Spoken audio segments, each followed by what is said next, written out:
Yeah. Joseph had the potential to be with this woman. Yeah. He had the potential, but not the power. And here Joseph is an anointed young man. And since he was anointed by God, I can imagine in my mind that Joseph probably was a good-looking man. He probably was a man that was tall, dark, and handsome, quite like myself. Yeah, he probably was a good-looking man.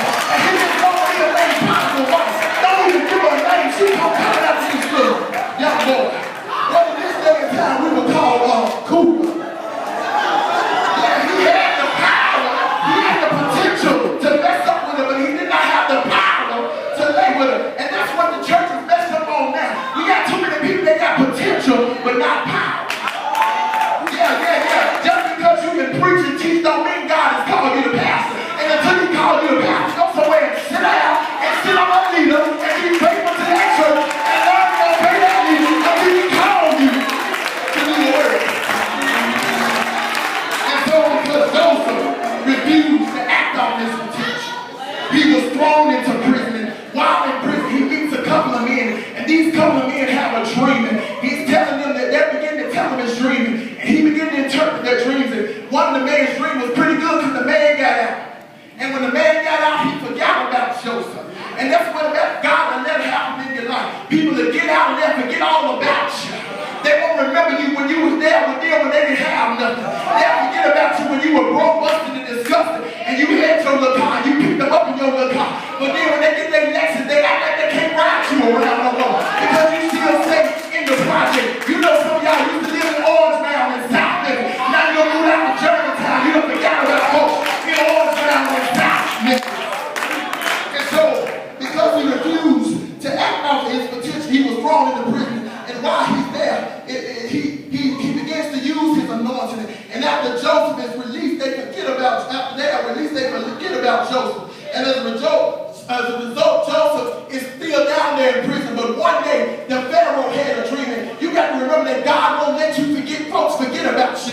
Because sometimes God will let you get into a place where folks have to remember what you did. Amen. So here was this Pharaoh had a dream, and the king began to have the dream. And after he had the dream, couldn't nobody interpret it. And he called for all these different people, but couldn't nobody interpret it. But that man remember, he said, I remember it was a man when I was in prison that interpreted my dream, and maybe he can interpret your dream. So here Joseph comes up before the king, and Joseph begins to interpret the dream, and that's where he is brought before Pharaoh. And after he gives Pharaoh the interpretation of the dream, Joseph is placed as second in command, and some years pass by before Joseph sees his family again. And sometimes you might think that God has forgotten about you. Sometimes you think that God has forgotten about your situation, but that God has forgotten about your dream, that God has forgotten about your aspiration. But I come to remind you that God never forgets. I come to let you know that being wounded one day will pay off. Because one day Joseph has the dream, and after he's sold into prison, and they come before him needing a favor.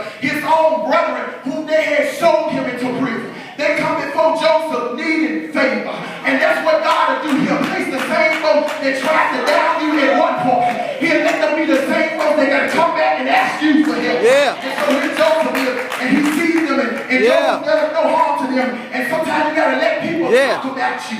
You got to let people criticize you. You got to let people say all manner of evil against you. Because you got to remember that great is your reward in heaven. And I just come to let somebody know, as I'm about to take my seat, that being wounded will pay off. How do I know being wounded paid off? Well, I can remember back about 10 years ago, we were in AIM in 2003 in Baltimore, Maryland too. And when we was up there, somebody prayed for me and they said, God is getting ready to anoint you to preach. And at that time, I did not realize what I was about to go through. But the next month when I got back home, I went to the doctor because I fell out. And I found out I had cancer brewing in my body. And when I went to the doctor, they began to tell me that you're going to have to go through chemotherapy. They began to tell me you're going to have to go through radiation. They began to tell me that you're going to have to go through all this. But I want to let y'all know I went through 3.5 months of radiation. I went through 4.5 months of chemo. God brought me through that. I wanted to be anointed by God. But many people want to be anointed, but they don't want to pay the price. And so I had to go through something. I had to be wounded in order to get a payoff. Well, one day I got over that cancer. I began to go back to school. And I was sitting down in my room. I was praying one day the next year. And I was saying, Lord, anoint me like you did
letter. I read the letter. It says salary adjustment.